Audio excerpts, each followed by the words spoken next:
Everybody, I am so sorry about this lighting. My lighting still has just not gotten better in my room, and it doesn't matter. Oh well. Okay, so spring break travel to Disney. This is something that a lot of my friends are doing at this point in time, like this next couple of, probably week and a half to the next, few weeks. And I'm so excited to share with you guys my tips because, good morning, Liz, because spring break can be one of those times where the weather at Disney is great, the crowds at Disney are not so good. So I'm gonna give you some of my best tips if you are going down to Disney for spring break, because I know a lot of my friends and my Oil family members are doing that. So I'm hopeful that this is helpful for you guys. So my first tip is, and I'm hopeful that you've already gotten this, but if you're watching this in the future, stay on site if you can. If you can all swing it, stay on site. Renting Disney Vacation Club points is a great way to stay in a really nice hotel for very inexpensively, but you can also find great deals at the value resorts and all sorts. So staying on site, mostly because of two specific perks that I'm thinking of. The first perk is extra magic hours, and the second perk is just being so daggone close to all of the different parks that it's gonna make for a better experience, especially during the busy times of year. And this applies for summer, it applies for like Christmas and New Year's, and like any time when school is out of session, especially during spring break time, really does make for such a better trip. I have a video, well, more than one, multiple videos here on YouTube about renting Disney Vacation Club points, so I highly recommend checking those out if that is something that you are interested in, staying at the Polynesian or the Bay Lake Tower, Grand Floridian, wherever, for really inexpensively. Okay, so that's my first tip. My second tip is to get to the parks early, do a lot before lunch, leave, and then come back after dinner time. The reason for that is the height of the crowds is generally between like 11 in the morning and like dinner, that kind of main part of the day. So if you're wanting to avoid crowds and get a lot of rides done, getting there early, staying after, especially if you're staying on site, you have extra magic hours options, really take advantage of those. If you're not staying on site and you still want to get a lot done and you don't have extra magic hour options or whatever, or even if you are staying on site, this is how I would plan my days out. So I'm just going to use Magic Kingdom as an example, just to, so what I would do, assuming that the Magic Kingdom is opening at 9 a.m., okay, and it's closing at, whatever, wishes, or not, it's not wishes, happily ever after time. So I don't know, what is that? 10? We'll say 9 a.m. to 10 p.m. So what I would do is I would get to the transportation and ticket center because we tend to drive and park our car and whatever. I would get there no later than 1 hour before park opening. So I would get to the TTC around 8 in the morning. That's what I would do, okay? Then I would go through security at the TTC, yada, yada, yada. I would head over to the ferry boat. Ferry boat tends to eat a lot of people, and it doesn't feel as crowded as getting on a monorail, in my opinion. So get on the ferry boat, hop on over to the Magic Kingdom, and then you are like towards the front of the pack, or like maybe halfway through, before park even opens. You'll probably get there around 8:45, I would guess. Probably take about 45 minutes to get parked and through security and all that. So when that 9 o'clock time happens and rope drop happens, what I would do, my particular plan, is I would head straight to Seven Dwarfs Mine Train. Don't pass go, don't stop anywhere, don't get a coffee. Just go straight to Seven Dwarfs, ride that. You will most likely be able to ride it within about a half hour's amount of time-ish. After that, then I would go to another popular attraction that tends to have a line, which for me would most likely be Peter Pan. I would hop on over to Peter Pan because I'm kind of on that side of the park anyway. Good morning, Kathy. Do Peter Pan, get that done. At this point in time, it would probably be somewhere around 10:15-ish. That's when I would have my fast passes set and ready to go. Most of the time, you don't need a fast pass if you are there within the first hour and a half of park opening. So at this point, I would make sure my fast passes are scheduled, and I would start going over to Frontierland and then going into Adventureland. So I would have a fast pass for Big Thunder. I would have a fast pass then for probably Splash Mountain. I would have a fast pass then going into Adventureland for Pirates of the Caribbean or whatever, like things that I really want to ride that tend to have a little bit of a line. And then after I'm in line for that fast pass and I'm like standing in the Pirates of the Caribbean queue or whatever, I would start like figuring out if I can grab a fast pass for my next attraction. Most likely I will because of cancellations, maybe not. Just kind of depends. If I can't, then I would go do a jungle cruise. I'd do a tiki room. We'd probably have lunch and then leave. Probably. Go back to the hotel room for a little bit of time, mid-afternoon kind of break type of thing, and then we would head back to the park around dinner time or a little bit after. And then we would do Tomorrowland and like all the other things that we want to do. For the fireworks, because we've been there 8 bajillion times, we would not stand on Main Street for the fireworks. We would actually stand over by Gaston's Tavern, sort of by Be Our Guest, like where the entrance is behind the mine train, to watch the fireworks in the evening time, because there's rarely ever anybody over there. In mid-July, when we went to Disney, I guess it was early July, we ended up, my husband wanted to film it for some vlog stuff, and then I wanted to get some other shots that were like closer up underneath. So it was my first time seeing the fireworks from behind the castle, like behind, like in New Fantasyland area. And there was seriously me and the stroller parking people. There was nobody, but where my husband was standing, he was over by the train station. It was just a sea of people. And we were like, okay, after the fireworks, we'll meet in Tomorrowland. We'll go on the TTA, whatever, it's fine. It took him a good solid half hour to swim upstream to get to where I was. I was over there waiting. There was like nobody there. I'm like, you know, and it's just such a different experience, especially if crowds are like a thing for you. So that's kind of how I would do my Magic Kingdom day. And the same thing applies really for Epcot or anywhere, is to get to the park an hour before park opening. Make sure you go on that first, like, headliner attraction first, have fast passes lined up starting around 10:30-ish, and then hit the road and then come back, and then you'll be able to ride things later on in the day. Okay, so that is touring plans there. Check often on your My Disney Experience app for either dining reservation cancellations or fast pass reservation cancellations. A lot of times people will cancel their dining or cancel whatever, and you'll be able to snag that dining reservation or snag that fast pass at the last minute, even during the busiest times of the year. I've seen it happen 800,000 bajillion times. I've done it myself. So as an example, we were in October, we were standing in the Soarin' queue, and we were wanting to move our fast pass for Living with the Land up. We got into the Soarin' queue, it was like noon. Our fast pass for Living with the Land wasn't till 1:30. It was not gonna take us an hour and a half to get through Soarin' and get on Living with the Land and whatever. So what I did, I was standing there and I was like, I wonder if anybody canceled their Living with the Land fast pass. So I pulled up my Disney Experience app and I looked, and there was nothing available. So I was like, So I started like swapping the times around. I said afternoon, morning, like 12 p.m., 1 p.m., blah, blah, blah, blah. And I just kept like refresh.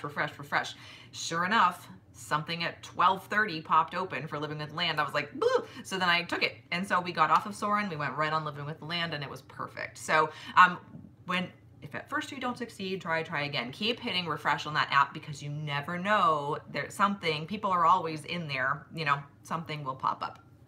Okay, the next thing, I kind of talked about this with the fireworks a little bit. Going to less traveled areas will make the park seem like it's less busy than it actually is.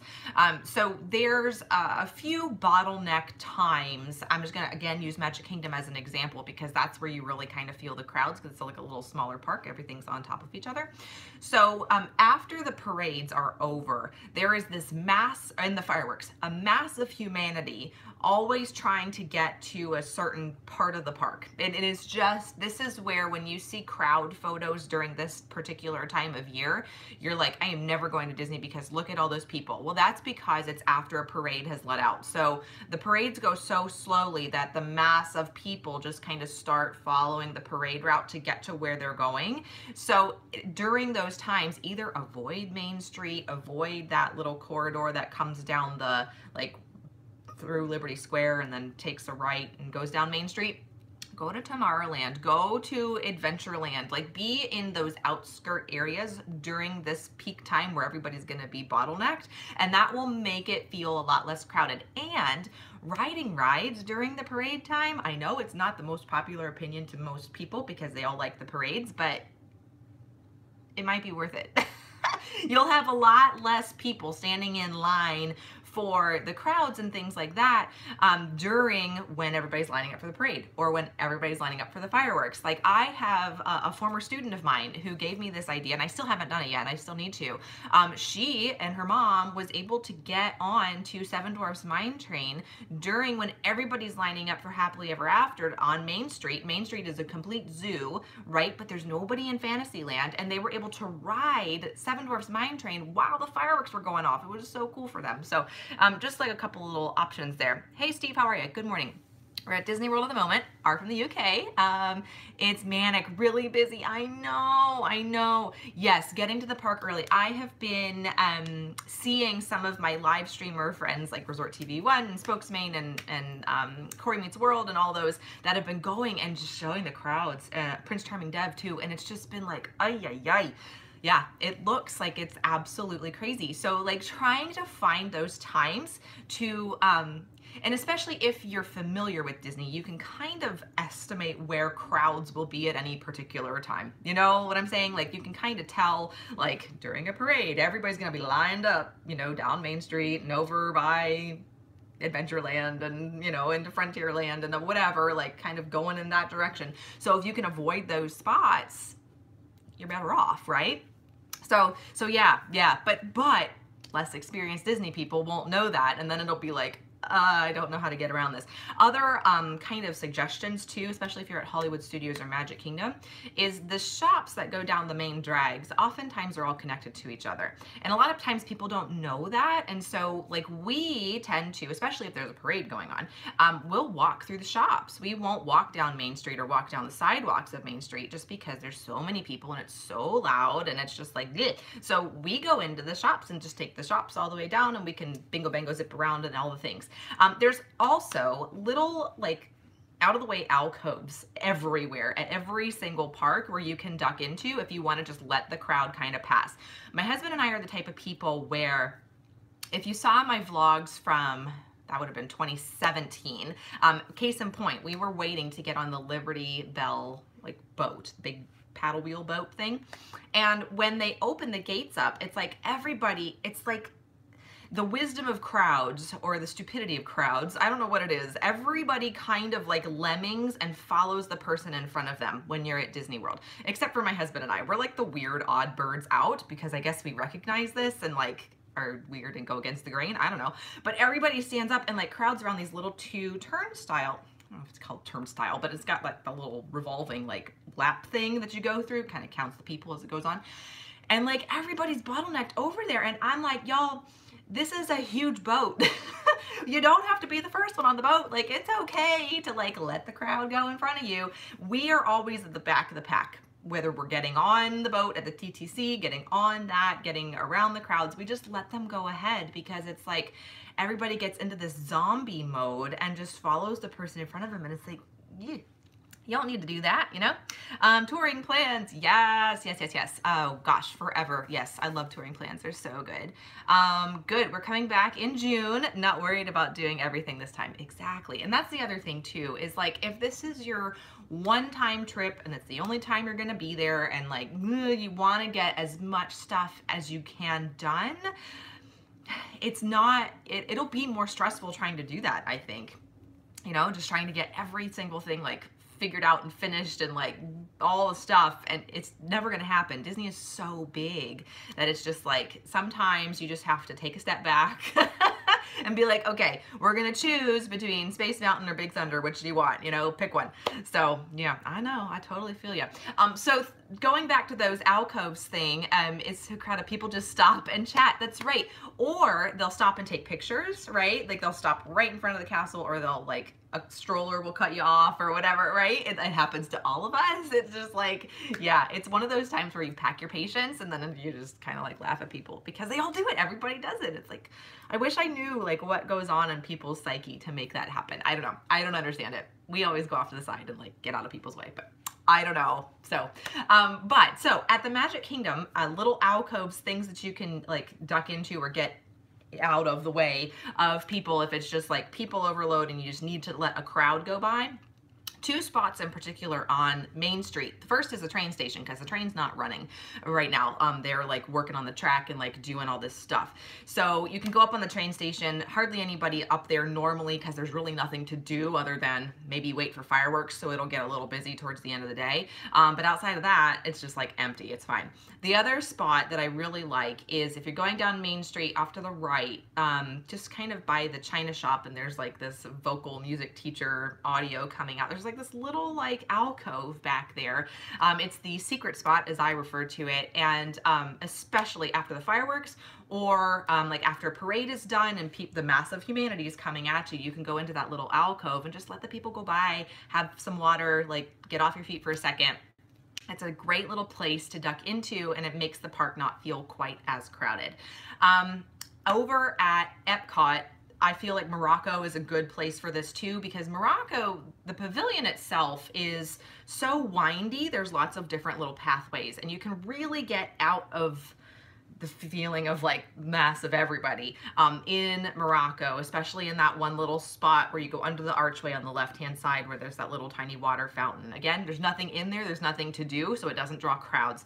So it's a great little bench area to like sit and get off your feet. Two other spots in World Showcase that I can think of off the top of my head that are really nice for this is the back side of the United Kingdom pavilion. As long as the band's not playing, I think it's a smoking area, but most of the time it's really pretty empty. I've actually taken a phone call back there and it's been fine.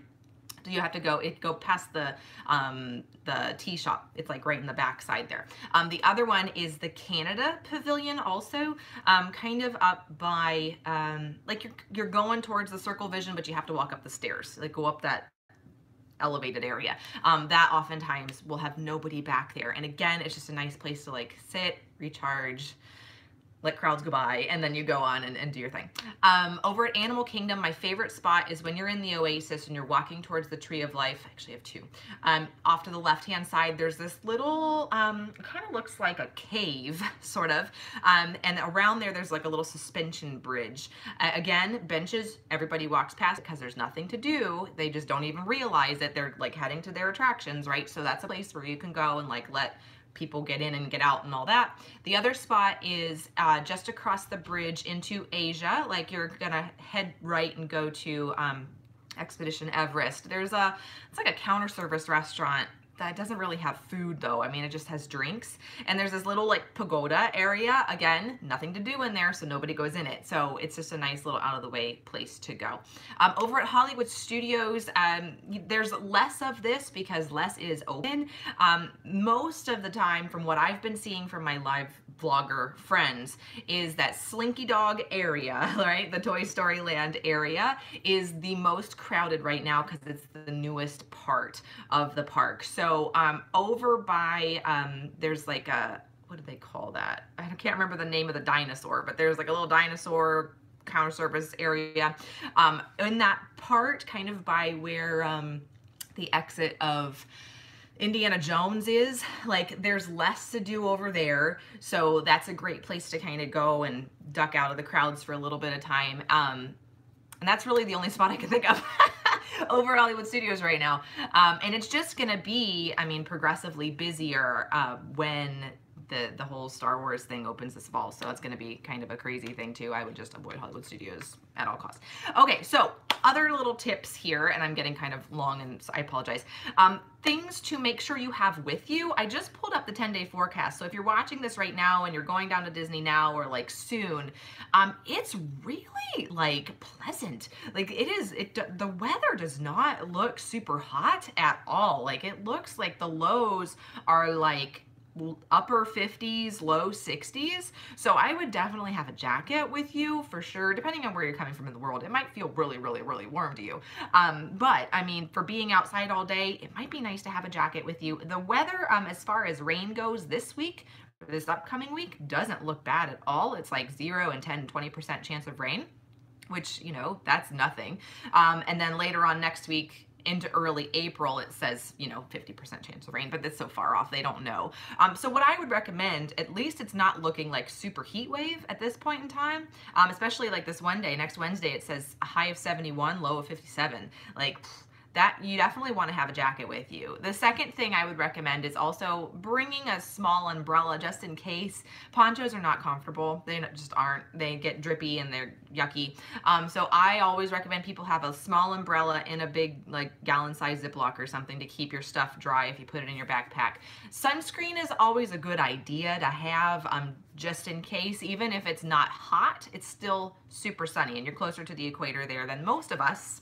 Look how tan I am right now, right? I'm kind of tanner when I block this light, but anyway, sunscreen's always a good thing. Always have sunglasses too. I think some people, or a hat, don't realize how bright that sun is. You know, there's not a whole lot of shade at Disney. You're in and out of attractions, of course, but you're outside a lot. And so having something to like block your eyes just to kind of prevent you from getting like an eye strain headache, it's just, you know, helps you feel good. So either a hat or sunglasses or both if that's something that you are interested in. Of course, I always recommend my folks have their essential oils with them. You know, they all know that at this point in time. So having those for comfort. I like always having snacks with me too, just so I don't feel like I have to eat into my vacation to sit down and eat somewhere, especially with how busy it is too. I feel like taking time away from those attractions that you want to see during busier times of year, it just feels like it really eats into your vacation,